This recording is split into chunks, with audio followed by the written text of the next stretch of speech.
ইব্রাহিম আলাইহিস সালাতু ওয়াস সালাম তিনি অত্যন্ত মেহমান প্রিয় ছিলেন। মেহমান ছাড়া কখনো খাবার খেতেন না। এটি ছিল তার একটি স্বাভাবিক অভ্যাস, এটি ছিল তার একটি সুন্দর চরিত্র। আল্লাহ রাব্বুল আলামিন সেই চরিত্রের কথা পবিত্র কোরআনুল কারীমের মধ্যে বলেছেন। ইব্রাহিম আলাইহিস সালাতু ওয়াস সালাম একদিন তিনি খাবার গ্রহণ করবেন, কিন্তু ঘরের মধ্যে কোনো মেহমান নাই। এই জন্য মেহমানের তালাশে তিনি ঘর থেকে বেরিয়ে গিয়েছেন, মেহমান কোথাও পান কিনা নিয়ে আসার জন্য। দেখতেছেন একজন ব্যক্তি পথ দিয়ে হেঁটে যায়, ব্যক্তিটিকে তিনি হাত ধরে ঘরের মধ্যে নিয়ে এসেছেন। নিয়ে আসার পরে তার সামনে সুন্দর সুন্দর বিভিন্ন আইটেমের উন্নত মানের খাবার পরিবেশন করা হয়েছে, সামনে দেওয়া হয়েছে। এখন তিনি খাবার গ্রহণ করবেন। খাবার গ্রহণ করার আগে দোয়া আছে না নাই? কি দোয়া? বিসমিল্লাহ বলতে হয়। ইব্রাহিম আলাইহিস সালাতু ওয়াস সালাম বললেন, কুল ওয়াসাম্মিল্লাহ, হে আল্লাহর বান্দা, খাবার যে তুমি গ্রহণ করবে, খাবার গ্রহণ করো, কিন্তু খাবার গ্রহণ করার সময় আল্লাহর নাম নিয়ে খাবার গ্রহণ করো। ওই ব্যক্তি বলতেছে, আল্লাহ আবার কি? কি বলে? আল্লাহ কি? মানে ও আল্লাহকে চেনে না, ওর কাফের। আল্লাহর সঙ্গে তার কোনো সম্পর্ক নাই, পরিচয় নাই, আল্লাহর মারিফাত তার নাই। ইব্রাহিম আলাইহিস সালাতু ওয়াস সালাম তখন বললেন, যারে তুমি চিনো না তার দেওয়া রিজিক তুমি কেমনে খাবা? খাবার নাই, বাড়াও ঘর থেকে। বের করে দিয়েছেন। কি করে দিয়েছেন? বের করে দিয়েছেন। আল্লাহরে চেনো না আর আল্লাহর দেওয়া রিজিক খাইতেইছো, বেরো ঘর থেকে, বেরো। বের করে দিয়েছেন। আমার ভাইরা লক্ষ্য করুন, ওই যে আগন্তুক ব্যক্তি, পথিক ব্যক্তি পথ দিয়ে হেঁটে যাচ্ছিল, ইব্রাহিম আলাইহিস সালাতু ওয়াস সালাম যখন তাকে ঘর থেকে বের করে দিয়েছেন, ব্যক্তিটি যার মতো চলে গেছেন পথ ধরে। আল্লাহ রাব্বুল আলামিন কিছুক্ষণ পর ইব্রাহিম আলাইহিস সালাতু ওয়াস সালামকে বলতেছেন, ইব্রাহিম তুমি কেন বের করে দিছো তারে? কেন বের করে দিলে? আবার নিয়ে আসো। ইব্রাহিম আলাইহিস সালাতু ওয়াস সালাম তখন ওই ব্যক্তিকে আবার খোঁজার জন্য বেরিয়ে গেলেন। দীর্ঘক্ষণ পর সেই ব্যক্তিকে আবার তিনি নিয়ে আসতেছেন ঘরের মধ্যে, অত্যন্ত আদর করে, স্নেহ করে, মায়া মমতা করে। আবার তাকে খাবারের সামনে বসাইছেন, তার সামনে খাবার পরিবেশন করেছেন বিভিন্ন রকম। আবার বলতেছেন আদরের সঙ্গে খাবার গ্রহণ করেন। ওই ব্যক্তি বলতেছে, কিছুক্ষণ আগে আমাকে বের করে দিলেন, আবার এখন আপনি আমাকে আদর করে নিয়ে এসছেন, খাবার পরিবেশন করতেছেন, কেন আপনি আমাকে খাবার খেতে বলেন? আবার যদি আমাকে খাবারই খেতে বলেন তাহলে আগে কেন বের করে দিয়েছিলেন বলেন? আর যদি আগেই বের করে দিয়ে থাকেন তাহলে এখন আমাকে আবার কেন আদর করে ডেকে নিয়ে এসেছেন? যতক্ষণ পর্যন্ত আমার সামনে আপনি ব্যাখ্যা না করবেন ততক্ষণ পর্যন্ত আমি খাবার গ্রহণ করব না। ইব্রাহিম আলাইহিস সালাতু ওয়াস সালাম বললেন, আমি যখন তোমাকে আমার ঘর থেকে বের করে দিয়েছি, বের করে দেওয়ার সঙ্গে সঙ্গে আল্লাহ রাব্বুল আলামিন আমাকে বলতেছেন, হে ইব্রাহিম, আমি তোমাকে, যেই বান্দা তোমার ঘরের মধ্যে খাবারের জন্য গিয়েছিল, সে যদিও আমাকে বিশ্বাস করে না, আমার প্রতি তার ঈমান নাই, আমাকে সে মানে না, আমাকে সে চেনে না, তারপরেও তার জন্মের পর থেকে নিয়ে আজ পর্যন্ত আমি কোনোদিন তাকে তার অক্সিজেন বন্ধ করি নাই, সূর্যের আলো তার জন্য বন্ধ করি নাই, পৃথিবীর খাবার তার জন্য বন্ধ করি নাই। প্রত্যেকটা মুহূর্তে সে যে অক্সিজেন নিয়ে বেঁচে থাকে, সে অক্সিজেন আমি তার জন্য বন্ধ করি নাই, তার জন্য পানি বন্ধ করি নাই, বরং পৃথিবীর যত প্রকার নিয়ামত আছে সব নিয়ামত আমি তাকে দিছি। আর তোমার ঘরের মধ্যে একটা দিনের জন্য, এক বেলার জন্য তোমার ঘরে মেহমান হয়েছে, আর তুমি তাকে খাবার দিলা না কেন? আল্লাহ রাব্বুল আলামিন আমার কাছে এই মর্মে নির্দেশ পাঠিয়েছেন, এই জন্য আমি আবার তোমাকে আমার ঘরের মধ্যে ফিরিয়ে নিয়ে এসেছি।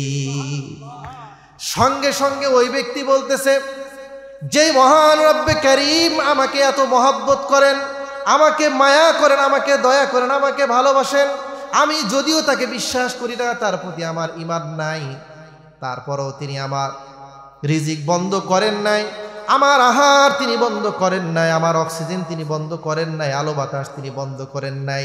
সেই মহান রব্বে কারীমকে আমি কেমনে ভুলে থাকি? আমি ভুলতে পারি না। সঙ্গে সঙ্গে সেই ব্যক্তি কালিমা পড়ে মুসলমান হয়ে গিয়েছে। লা ইলাহা ইল্লাল্লাহু ওয়া আন্নাকা রাসূলুল্লাহ। ইব্রাহিম আলাইহিস সালাতু ওয়াস সালাম তার ঘরের মধ্যে সেই ব্যক্তি আল্লাহ রাব্বুল আলামিনের প্রতি বিশ্বাস স্থাপন করলেন উপস্থিতিতে।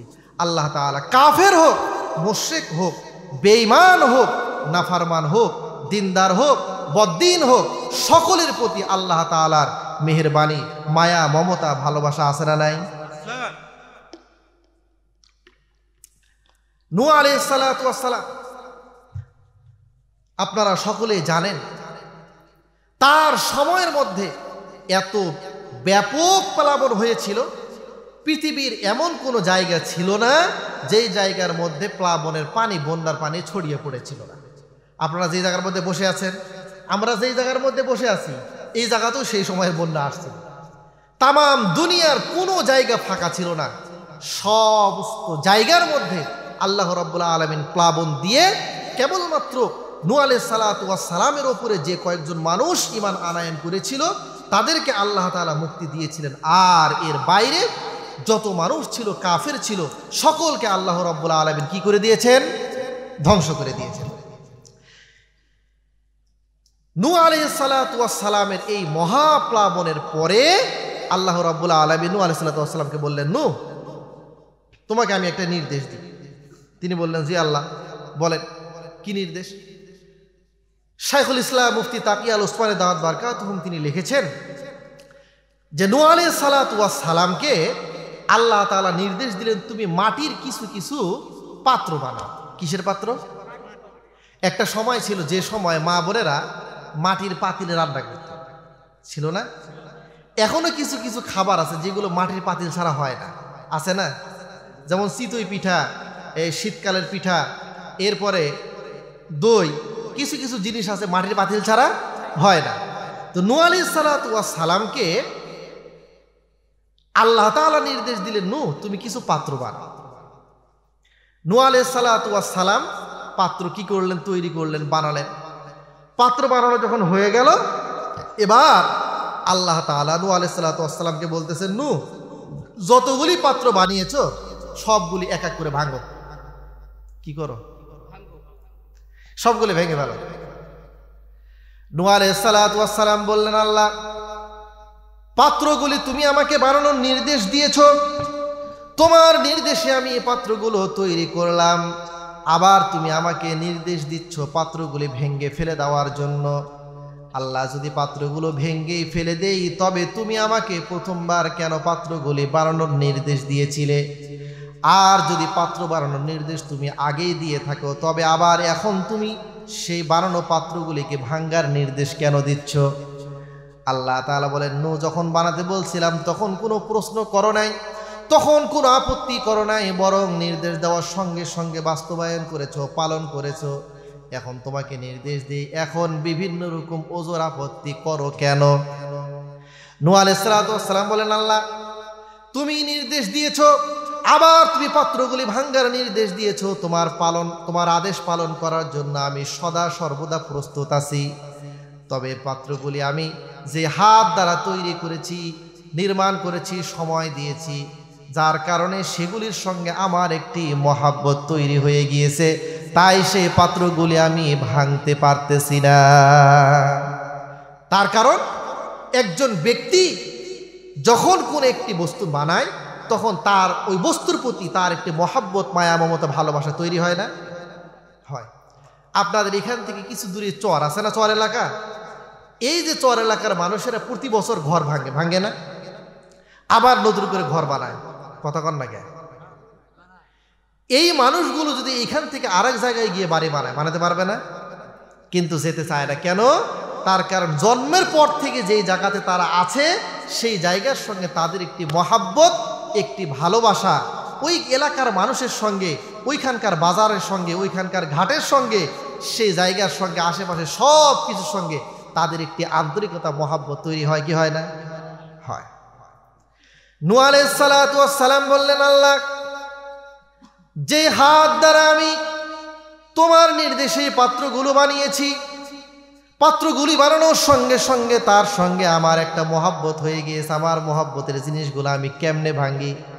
এই জন্য আল্লাহ আমি প্রশ্ন করেছি যে কি জন্য আমি ভেঙে ফেলবো।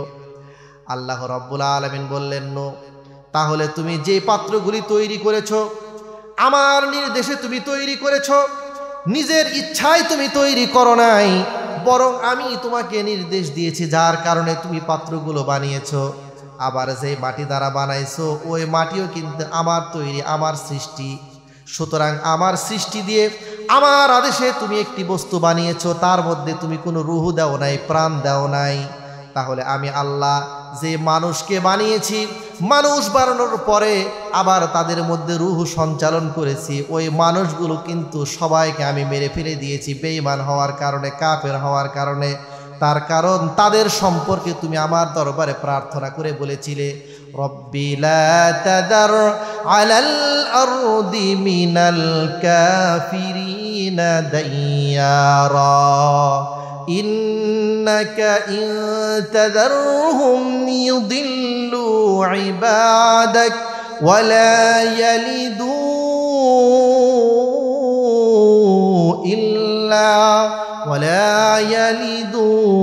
ইল্লা ফাজিরান কাফারা রব্বি ইগফিরলি ওয়া লিওয়ালিদাইয়া ওয়া লিমান দাখালা বাইতিয়া মুমিনা ওয়া লিল মুমিনিনা ওয়াল মুমিনাত